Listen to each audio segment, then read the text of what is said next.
Hello दोस्तों, कैसे हो आप मेरे टेक्निकल चैनल में। तो मैं आपको दिखा रहा हूँ आज एक नई चीज़, यानी कि ये KA4558 डुअल ऑपरेशनल एम्पलीफायर है। यानी कि डुअल ऑपरेशनल एम्पलीफायर का मतलब होता है कि दो आईसीज एक ही आईसी में इनबिल्ट होती है।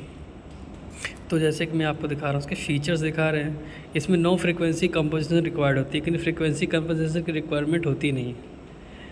और नो लैच आप होता है, इसमें कोई लैच नहीं होता है, यानी कि ख़त्म मतलब कि कोई चीज़ का डिसिपेशन नहीं होती है। तो large common mode differential voltage range होती है, यानी लार्ज में होती है, काफ़ी ज़्यादा होती है। इसमें डिफरेंशियल वोल्टेज होती है, यानी अलग अलग होती है। तो parameter tracking over temperature range होता है। पैरामीटर्स ट्रैकिंग के लिए और टेम्परेचर के लिए इसका यूज़ करते हैं। गेन फेस और मैच बिटवीन एम्पलीफायर, गेन के लिए और फेस के लिए इसका यूज़ किया जाता है। जैसे फेस यानी कि सिंगल फेस डबल फेस जानते हो ना, उसके लिए।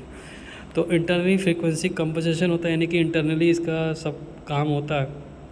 जो भी अगर जैसे डिवाइस करना होता है इंटरनली कंपोजिशन के लिए, उसमें यूज़ होता है। और लो नॉइज़ इनपुट ट्रांजिस्टर होता है, यानी कि इसकी नॉइज़ रेशो ख़त्म है एक तरह से मान के चलो।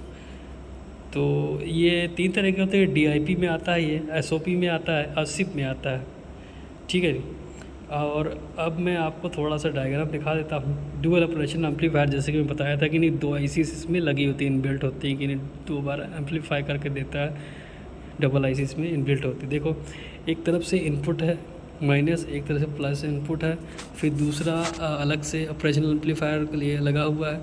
तो इनपुट 2 है, इनपुट 2 ये है, प्लस माइनस। और आउटपुट 8 नंबर से निकल रही है और एक आउटपुट 2 नंबर से निकल रही है। और इसमें VCC देख लीजिए, सप्लाई।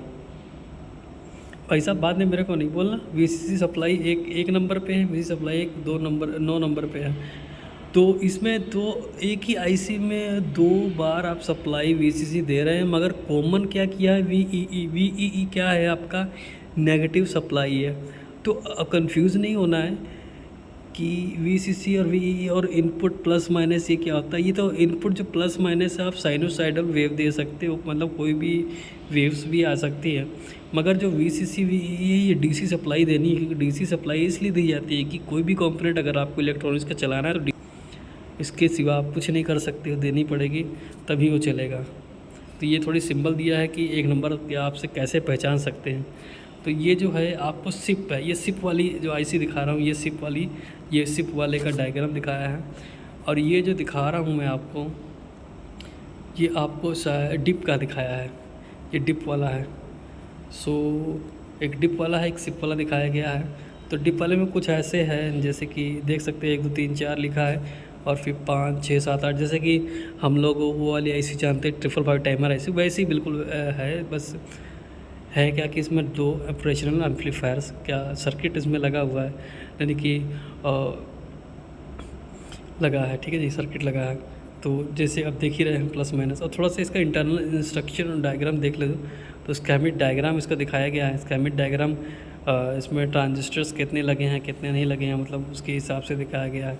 तो इसमें कुल टोटल मेरे हिसाब से भाई साहब, इसमें ट्रांजिस्टर तो बहुत लगे हैं यार। और एक जीनर डायोड लगा है, ये जीनर डायोड है। और ये जो है ये मॉसफेट है, मॉसफेट इंटरनली लगाया गया है इन लोगों ने। बाकी तो भाई इसमें सब ट्रांजिस्टर लगे हुए हैं, बाकी कैपेसिटर्स लगे हैं नीचे फ़िल्टर के लिए। यहाँ फ़िल्टर RC फ़िल्टर लगा हुआ है, ये नहीं हाँ RC फ़िल्टर है। RC फ़िल्टर का मतलब क्या होता है, ये जो रेजिस्टेंस देख रहे हैं, कैपेसिटर देख रहे हैं, RC फ़िल्टर है एक तरह का। RC फ़िल्टर का मतलब ये होता है कि जो नॉइज़ होती है आपकी, जैसे कि कोई पल्स आप भेज रहे हो, उसको जो नॉइज़ रेस होती है, रिपल्स होती है, वो ख़त्म करता है, इसलिए RC फ़िल्टर लगाया जाता है। तो RC फ़िल्टर के बहुत डिस्क्रिप्शन के लिए वो और भी बताऊँगा मैं, अगर आप कमेंट करते हैं तो RC फ़िल्टर क्या होता है। तो सप्लाई वोल्टेज क्या है, सप्लाई वोल्टेज देख लीजिए। इसकी सप्लाई एब्सोल्यूट मैक्सिमम रेटिंग, यानी कि अभी एब्सोल्यूट बता रहा है। एब्सोल्यूट का मतलब ये है कि भाई अब कंफर्म नहीं, मतलब कि ज़्यादा भी हो सकती है कम हो सकती है, ठीक है। तो क्या है, 22 वोल्टेज ज़्यादा भी हो सकती है कम भी हो सकती है, कोई दिक्कत नहीं है। VCC सप्लाई आप दे सकते हो, डिफरेंशियल इनपुट वोल्टेज दे सकते हो, 30 वोल्टेज तक दे सकते हो। अलग अलग 2 वोल्टेज होती है डिफरेंशियल वोल्टेज। इनपुट वोल्टेज इसमें है 15 वोल्टेज तक जा सकती है आप इनपुट वोल्टेज, यानी कि प्लस माइनस 15 वोल्टेज दे सकते हैं। पावर डिसिपेशन देख लो, पावर डिसिपेशन है मिली वाट में है, 400 मिली वाट चल जाएगा। ऑपरेशनल टेम्परेचर रेंज, ये जो आईसी के रेंज है KA4558 है, KA4558 जो लिखा है या फिर आई होगा ये, उसका ये टेम्परेचर बता रहा है कि 070 डिग्री और -40 से 85 डिग्री सेल्सियस तक जाएगा। इसके ऊपर जा नहीं सकता, तो फट जाएगी ऐसी या जल जाएगी ऐसी। तो स्टोरेज टेम्परेचर रेंज यानी कि कितना स्टोर कर सकता है, 65 से 150 डिग्री तक स्टोर कर सकता है, इसके ऊपर नहीं कर सकता। तो नॉर्मली चलने के लिए -40 से 85 डिग्री चाहिए, और हाई टेम्परेचर तक जाने के लिए, और सबसे लो से लो टेम्परेचर जाने 65, और हाई से हाई 150, इसके ऊपर नहीं जाएगा भाई। और थोड़ा सा इनपुट ऑफसेट वोल्टेज देख लो, ऑफसेट वोल्टेज वगैरह ये सब है जो अब उन्होंने पैरामीटर्स जो करेक्टर्स की जो उन्होंने लगाई है, पैरामीटर्स जो चेक वेक किया है कितने वोल्टेज तक कम से कम चल सकती है, तो वो सब इसमें दिया गया है। तो VOI BSGV है, CMRR है, यानी कॉमन मोड रिजेक्शन रेशो जो होती है, और सप्लाई वोल्टेज रिजेक्शन होती है, आउटपुट वोल्टेज स्विंग होता है, जैसे स्विंग जो चलती है अप डाउन होती है, तो सप्लाई करंट है, बोथ एम्पलीफायर्स, दोनों के एम्पलीफायर्स का। तो जो ट्रायंगल में लगे वो एम्पलीफायर है, याद रखना है, वो एम्पलीफिकेशन करके ही आउटपुट देता है।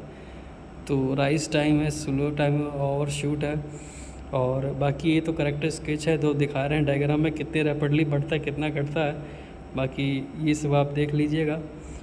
तो अब चलते हैं थोड़ा सा आगे, थोड़ा सा टाइपिंग ली है, ये सब है, थोड़ा सा और आगे चलते हैं। ये देखिए, ये तो डिप का दिखाया हुआ है कि मतलब कितना क्या है, लेग्स का है, अगर आपको देख सकते हो देख लीजिए।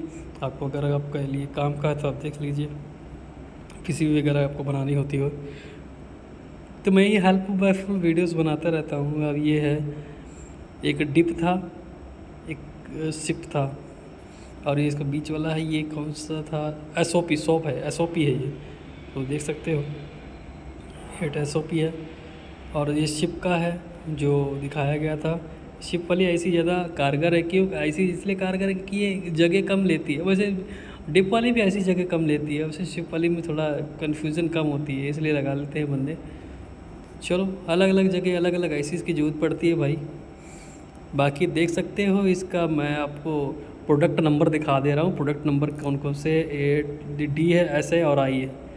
अगर इसके बारे में D और S के I के बारे में अगर आप कुछ जानकारी लेना चाहते हैं तो बता सकते हैं, नहीं तो फिर मर्ज़ी आपकी भाई। तो मैंने थोड़ा सा जो वीडियो हेल्पफुल वीडियो बनानी थी भाई बना दी।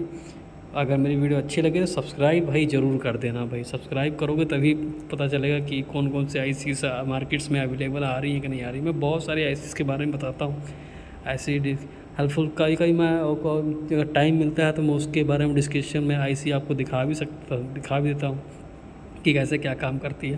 प्रैक्टिकली वर्क के लिए थोड़ा मेरे पास टाइम की कंजक्शन टाइम नहीं है, टाइम का शॉर्टेज बहुत ज़्यादा मेरे को टाइम के लिए। अगर कभी टाइम मिलता है तो मैं दिखाऊंगा ज़रूर। सो आई होप मेरी वीडियो आपको पसंद आई होगी। अगर पसंद आई तो लाइक और सब्सक्राइब ज़रूर करें, अगर हो सके तो शेयर ज़रूर करें। आपका बहुत बहुत कृपा होगी। धन्यवाद।